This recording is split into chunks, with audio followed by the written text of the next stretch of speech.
At 91 years old, Pat Boone has decided the time for polite silence is over. He's breaking a vow he made to himself 6 decades ago, and revealing the hidden side of his friendship with Elvis Presley aside. He says the tabloids never uncovered, the Hollywood press never printed, and even some members of Elvis's own inner circle never guessed. This isn't another tale of chart positions or glittering jumpsuits. It's a winding story that begins with 2 nervous Tennessee boys backstage in Cleveland.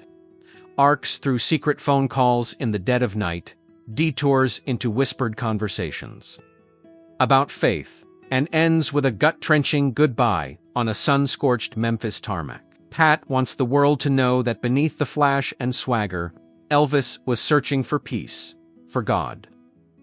For someone who understood what it felt like to stand alone in a screaming spotlight. And Pat Boone, America's clean-cut crooner, was one of the few who truly saw him. The scared kid in the white bucks. Pat still sees it, as if lit by floodlights. June 1955. A sock hop in Cleveland. 3,000 teenagers buzzing on cola and curiosity. Bill Randall, the local DJ king, grabs Pat at the airport and says, "There's a new kid going on before you, Elvis Presley." Pat shrugs. He's heard the name whispered on southern jukeboxes, but assumes rockabilly means twangy barn dance. Backstage, Elvis leans against a cinderblock wall. Collar popped, white bucks scuffed, a pack of smokes rolled in his sleeve. He's flanked by 2 buddies, who look just as jittery. Pat smiles, sticks out a hand, and tells him, "Bill thinks big things might be ahead for you." Elvis lets out a shaky chuckle. "Hope so," then ducks his head like he's praying. No one notices him trembling. Minutes later, Elvis ambles onto the gym floor stage. The first Tuna Bluegrass staple earns polite applause. But when the opening riff of That's All Right rips from his guitar, time freezes. Girls squeal. Boys stare, half jealous, half hypnotized. Pat watches from the wings and thinks, my goodness. He's setting off fireworks with 2 songs none of these kids have even heard before. When Elvis runs offstage show over repertoire, exhausted he's breathing like he's outrun a train. Pat pats him on the shoulder, whispers, "You did all right, kid." Then Pat walks out to sing his polished pop hits, and harvests the screams Elvis just planted. It will be the only night they ever share a bill, but it sparks a friendship neither man could imagine. Pat got the applause. Elvis got the adrenaline. Neither had any idea how high-end, how hard they were about to climb. Parallel highways. To the top within 18 months, the Teenadle landscape morphs. Elvis's swiveling hips detonate on national television, while Pat's velvet voice and spotless suits dominate radio. Reporters invent a rivalry. Wholesome Boone versus dangerous Presley. Reality is messier. Both young stars have rented bunkers in Bel Air. Both are negotiating film contracts at 20th Century Fox. And both sneak across Mulholland Drive at night for pickup football with Ricky Nelson's crowd. They rib each other about chart stats. Sold 3 million. Yet Elvis, working on it. Pat, how's your mama feel about that falsetto? But the teasing is affectionate. Pat's career soars on covers that bring rhythm and blues. Songs into suburban living rooms. Elvis's soars on originals that make parents clutch pearls. Yet backstage at the Paramount lot, they swap peanut butter sandwiches and marvel that 2 kids from Tennessee are suddenly sharing dressing rooms with Cary Grant. Elvis admits he watches Pat's TV show to study camera angles. Pat studies Elvis's raw stagecraft to loosen his own shoulders. Far from foes, they're dual headlights on the same dark highway. Learning from each other in ways neither fan base would ever suspect, but friendship forged under Klieg. Lights is still friendship. Skin hidden under starched collars and rhinestones. And soon the pressure starts to bruise. Faith, fame, and after-hours confessions. Pat's public devotion is legendary Sunday services. family Bible study, no nightclub boozing. Elvis, by contrast, spends nights at the piano, riffing on gospel hymns, while the Memphis Mafia downs bourbon in the foyer. One sultry LA evening in 1960, after a long day of filming, Elvis's phone's pat past midnight. His voice is low, almost embarrassed. "I tried driving to church tonight," he says, "but they spotted me before I parked. Felt like revving engines behind me." Pat listens to the frustration and suggests a private Bible study at his place. Elvis hesitates. What if somebody blabs? But shows up anyway, slipping through a side gate. Pat's wife, Shirley, sets out sweet tea. In the quiet glow of a living room lamp, Elvis opens up. Childhood gospel singing with his mama. Nights on the road where temptation barges in like an uninvited guest. The gnawing sense that his soul is starving in the middle of a buffet. They read a psalm together. Elvis mouths the words, fingertips tapping the leather cover, then murmurs, "I want to keep singing this stuff, Pat. But the label says, hymns don't sell." Pat grins. "Record them anyway. I'll be the first customer." That late night heart-to-heart cements a deeper bond to chart titans kneeling on the same rug, asking the same eternal questions. And yet, beneath the calm of Scripture, thunderclouds were already gathering over Graceland. Rumors, roadblocks, and hidden gospel tapes. By 1965, the gossip mills churn, with stories Elvis blowing fortunes on cars, Pat dodging criticism for covering black artists, record executives wringing dollars from every scandal. The headlines scream competition. Privately, Pat receives mysterious packages postmarked Memphis, reel-to-reel tapes of Elvis singing nothing but hymns, farther along. Amazing Grace, Reach Out to Jesus. A scratched note. Inside one reads, "Tell me if these sound any good, brother." Pat plays them in his den, stunned by the aching sincerity. The moans between verses that never reach the final mixes RCA releases.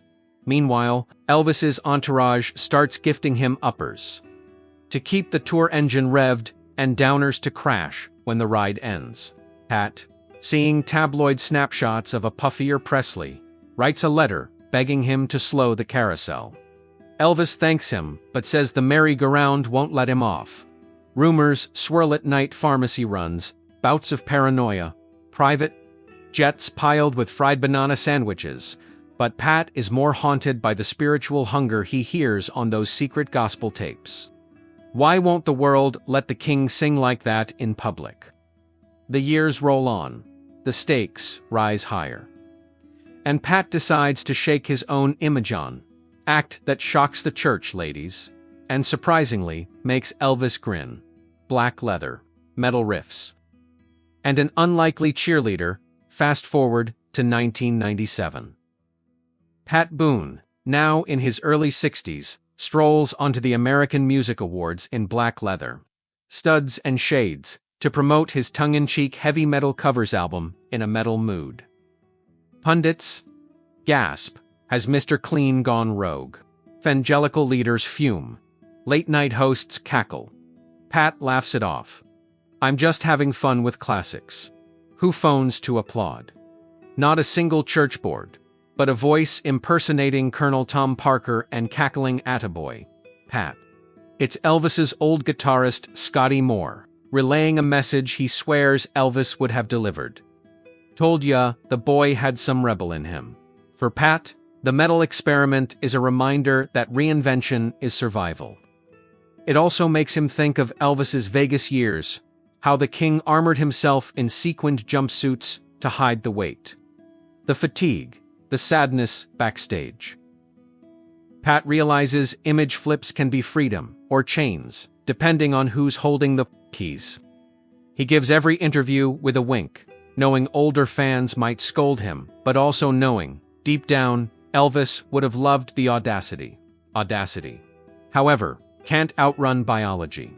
And in the torrid summer of '77, reality closes in with brutal speed. July 1977. The Wrong Way Farewell Memphis Airport hums with heat mirage. Pat, Shirley, and their 4 daughters lug guitars toward Gate 7, en route to Orlando for the family variety show. Out on the tarmac sits a white Cadillac limo, Elvis's mobile fortress.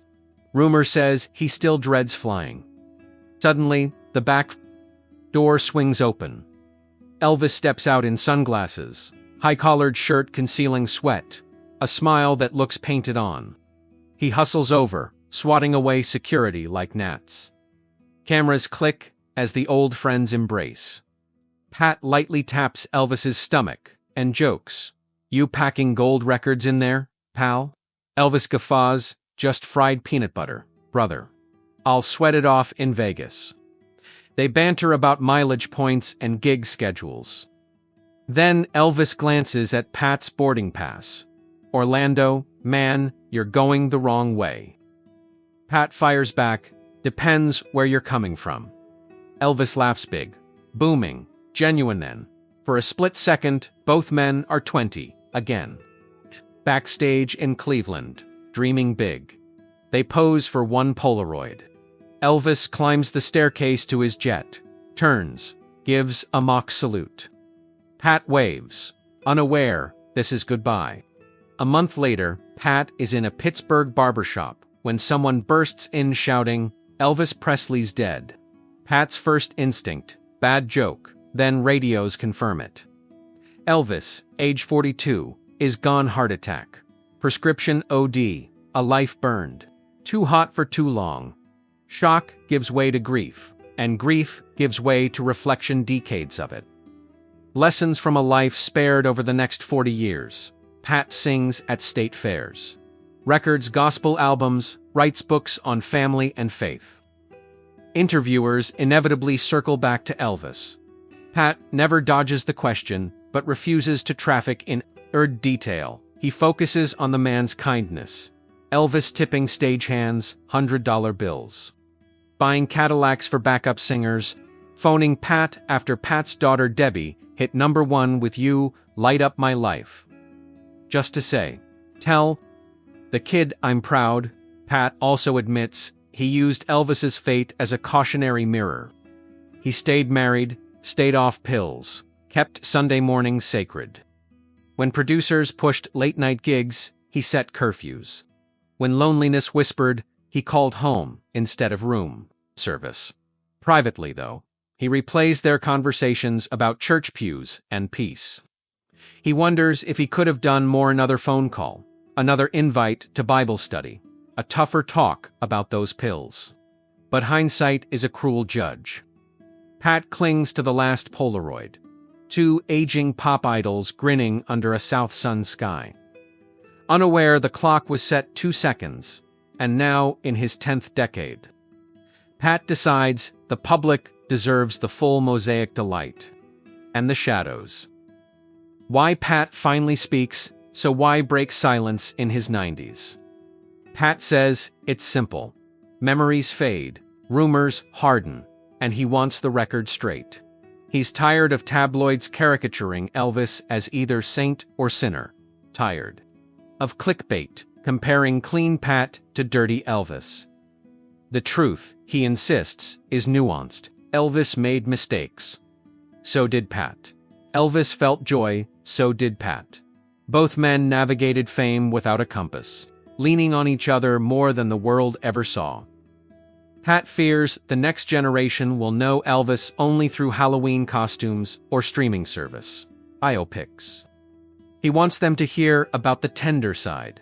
A superstar who asked to borrow Pat's mother's cornbread recipe, who confessed stage fright before every Vegas opener, who secretly mailed gospel tapes because they were too raw. For Asia.Pat also hopes his story warns young artists surfing viral tides. Fame is fireworks, he says. Pretty, loud, and gone in a blink. You'd better have something eternal to hold when the night goes dark. For him, that something has always been faith. For Elvis, it flickered but never died. Pat swears he can prove it. The worn Bible album he found at Graceland. The gospel tapes, the midnight prayers muttered before neon lights. That's the Elvis Nutha. Elvis wants the world to remember. Two boys from Tennessee in the final accounting. Pat Boone and Elvis Presley were never just chart rivals. They were two poor Tennessee dreamers who climbed the same mountain. By different trails, one in polished loafers, one in blue suede shoes. Pat reached the summit with his soul intact, but watched his friends stumble on loose rocks, fame scattered in his path. At 91, Pat isn't interested in settling scores or basking in reflected glory. He wants listeners, especially those who grew up with transistor radios pressed to their ears, to hear the human heartbeat behind the legend. Elvis was funny, generous, sometimes reckless, always searching. Pat was steady, loyal, sometimes teased for being square, always grounded. They shared milkshakes at Tiny Nailers, gospel harmonies at 2 a.m., and finally, a farewell that nobody guessed was final. Pat's revelations don't diminish Elvis, they complete him. And they remind us that every chart-topping idol, every glittering headline, hides a person yearning for the same things we all crave: love, forgiveness, a place to rest. So as this story fades, close your eyes and picture it. Two young men in white bucks standing backstage in Cleveland. Hearts pounding, futures unwritten. One turns to the other and whispers, "I hope big things are ahead." 6 decades later, the survivor nods to the heavens and answers, "They were, my friend. They truly were."